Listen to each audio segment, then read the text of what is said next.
There were two elderly or perhaps middle-aged German-speaking men who were in the town of Bath in the 1790s. You think this is going to be a joke, but it isn't, okay? They looked at each other and one said to the other, "They," meaning the English, "love you more even since that brilliant fellow countryman of ours, Handel, died 40 years ago." "That's very kind," said Haydn. "And then I will take Handel as my master," because it was the first time that he had heard Messiah when he had been in England. And the other man, who was called Heschel, was a composer of sorts, but more actually an astronomer. And he persuaded Haydn at that point to take and have a look through his telescope. And looking through the telescope, he said, "What do you see?" And Haydn said, "I see a disk of light. Is it a star?" "Yes," said the other.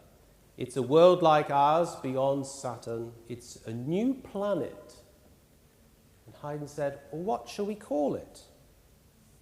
And the other said, "Let's call it George's star, the star belonging to George, in honor of King George III, an English king made fine by German blood."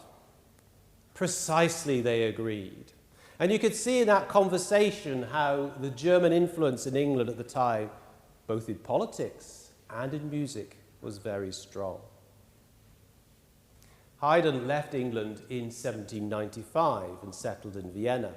But he always kept in mind that little conversation or exercise that he'd had back in England. And a few years later, he wrote perhaps one of his most famous works, The Creation, a musical and theological meditation on the first chapters of the book of Genesis, rooted in the Bible and in the belief of God as creator.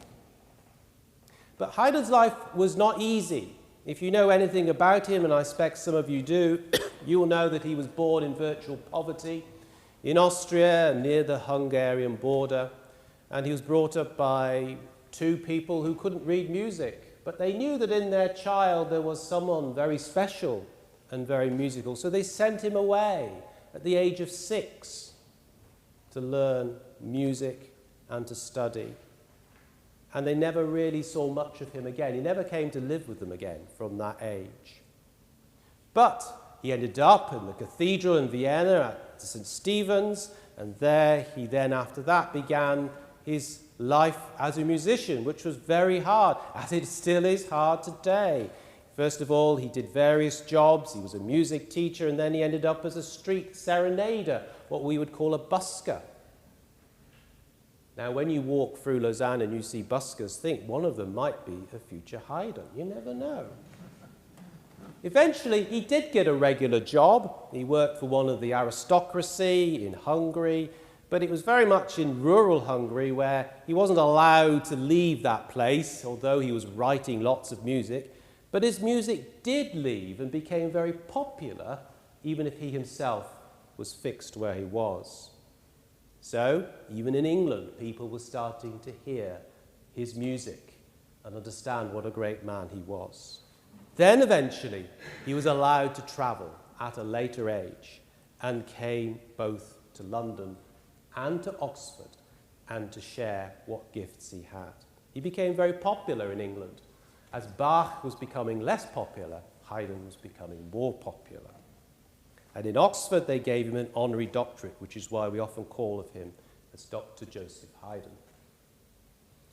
Now, he said that his days in England were the happiest days of his life. But when you look at his life and think how miserable some of his days were, that isn't necessarily a great accolade. He was a friend and a mentor of Mozart and a teacher of Beethoven. We could call him the father of the symphony or the father of the string quartet. And the works from which we will hear today is the Harmony Mass, which he wrote in 1802, and the choir will be singing the Creed and also the Sanctus from that.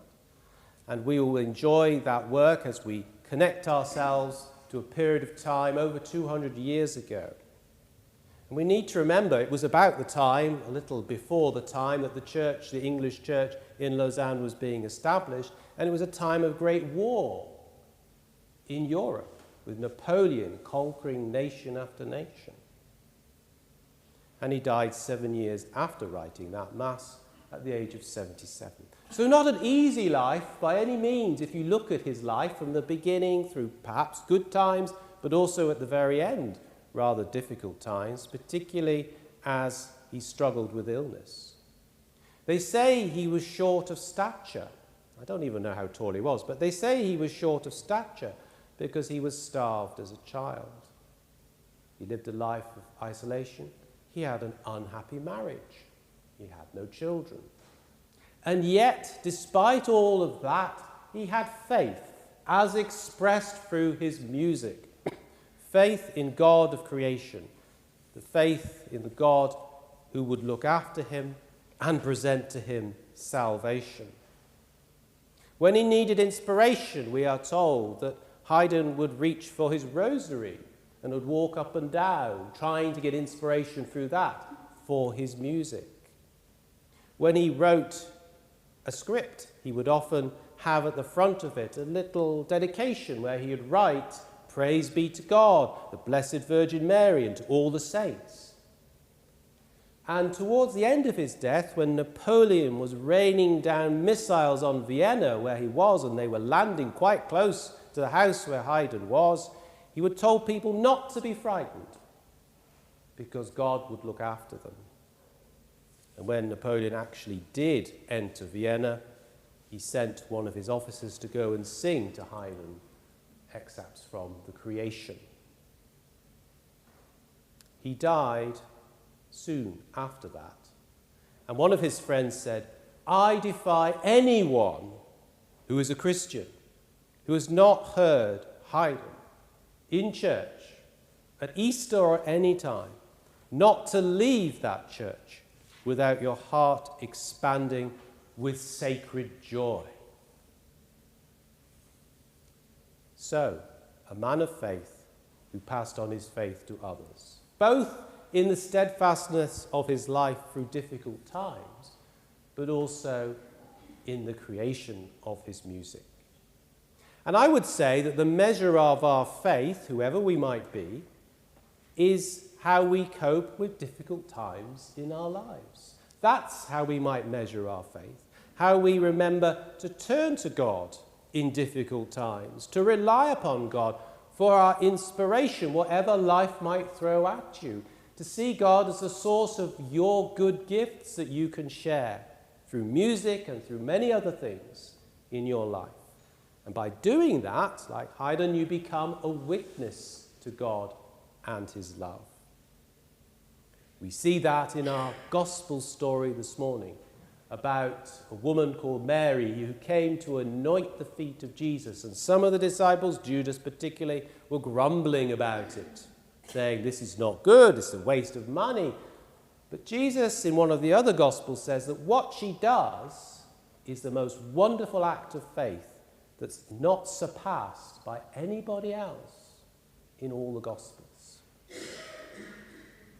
So, following that example, and the example of Haydn, we are asked to proclaim in our lives the love of God, whatever things might befall us. In the creation, the words are, "The heavens are telling the glory of God. The wonder of his work displays the firmament. Today is the coming that speaks that night is gone to the following night. The heavens are telling the glory of God."